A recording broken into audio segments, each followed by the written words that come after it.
talvez neste momento a influência da Gaviões na escolha de treinador ou na permanência no treinador seja a mais assim intensa.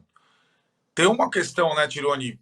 É difícil contratar técnico hoje em dia por diversos fatores. A temporada está em andamento, não temos grandes opções disponíveis.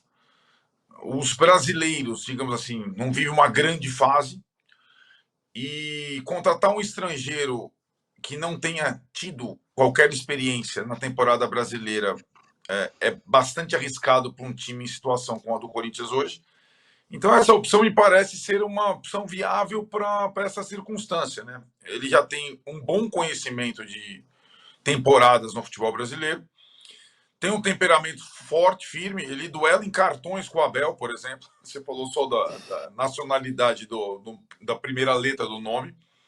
É um técnico intenso e jovem, como disse o Casão, com promissor, mas que vai enfrentar, eu acho que aí é o porém, e é uma grande interrogação, uma realidade muito diferente daquela vivida no Cuiabá, que não tem cobertura da mídia, não tem pressão, não tem qualquer tipo de coisa. E o Corinthians hoje é um turbilhão, né? E o treinador está no meio desse turbilhão. E treinadores experientes não conseguiram conviver com esse turbilhão. Talvez o Luxemburgo, do jeito dele hoje, tenha filtrado um pouco a coisa para o campo, mas muito conflito interno dele lá e também acabou não acontecendo. O Mano não conseguiu, espanou nas entrevistas. O Cuca durou 2 partidas. Né? Então, como você disse, o Corinthians praticamente esgotou as opções de técnicos mais viáveis no futebol brasileiro. E agora parte para uma experiência com um estrangeiro que nem é muito a tradição do Corinthians. O Vitor Pereira foi até uma exceção lá atrás. Né? A minha grande incógnita em relação ao trabalho do Antônio Oliveira é se ele vai ter paz para trabalhar, se ele vai ter filtros, se ele vai ter respaldo, se o técnico vai poder cuidar do time em campo e escalar jogadores que estejam registrados, por exemplo. Se ele conseguir trabalhar no campo, mais no campo do que nas entrelinhas lá fora de campo ou nas entrevistas, ele pode ter algum sucesso. E acho que pior do que estava é muito difícil. Eu não concordo com o Azão. Olha, eu não peguei 75, mas de lá para cá cobri o Corinthians em vários momentos, várias situações muito desconfortáveis, caóticas, mas esse mês, esses 30 e poucos dias, são recorde. Não lembro de tanta confusão acumulada num período tão pequeno. Lembrando que hoje já tem um clássico, sem ainda um técnico novo, com o meio do campeonato sendo marcado pela visita do Corinthians à Vila Belmiro contra o Santos. E a situação do Corinthians é delicadíssima no campo, na tabela, em termos de perspectivas para a temporada. Vamos ver se com um técnico com um mínimo respaldo, o Corinthians consegue melhorar. Fazer um grande ano acho muito difícil, porque começou muito errado. Mas pelo menos fazer um ano mais tranquilo do que foi o ano passado. Pois é, Casão, tem então hoje Santos e Corinthians na Vila. Parece uma loucura o que eu vou falar, mas o Santos, com todos os problemas do Santos, dívida enorme, caiu, o presidente saiu, entrou, chegou outro, aconteceu tudo no Santos do final do ano para cá, para esse aqui, para esse começo de ano. O Santos é o líder, o Corinthians está na zona de rebaixamento do Campeonato Paulista. Dá para a gente dizer que o Santos, incrivelmente, conseguiu acertar o seu rumo mais rapidamente que o Corinthians, inclusive com alguns jogadores desse Corinthians, caso do Gil, caso do Juliano? Claro, o Santos encaixou muito rápido, mas tem uma explicação, pelo menos uma teoria para isso. Quem ficou no Santos aceitou o desafio. Vai jogar a Série B pela primeira vez. Muitos jogadores baixaram o salário, aceitaram baixar o salário, quem já estava lá. Os caras que chegaram, que foram contratados, aceitaram ir para o Santos, sabendo que iam jogar a Série B. E talvez sabendo também que o salário deles não ia ser como estava sendo antes. Então, tem uma união naquele lugar. Tem um objetivo aquele trabalho. Tem tem uma estrada a percorrer, mas eles já estão dentro da estrada. Então, o Santos rapidamente conseguiu criar um ambiente, um clima muito favorável até na cidade, até os torcedores, né?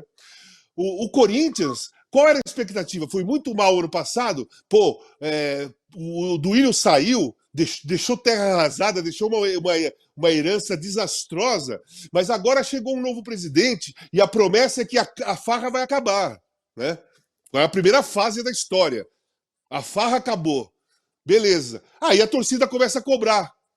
A farra acabou? Não, a farra começou. Porque é uma farra interna.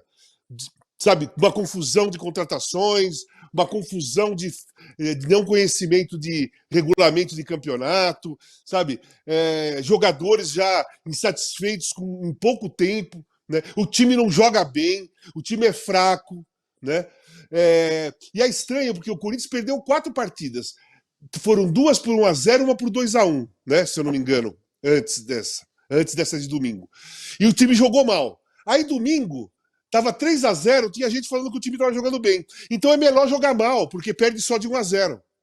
Porque esse time joga. Quando esse time joga e as pessoas acham que ele está jogando bem, ele toma de 3, né? Então o Corinthians, ele não tem força, não tem uma equipe com personalidade, não tem agressividade ofensiva, não tem criação no meio-campo.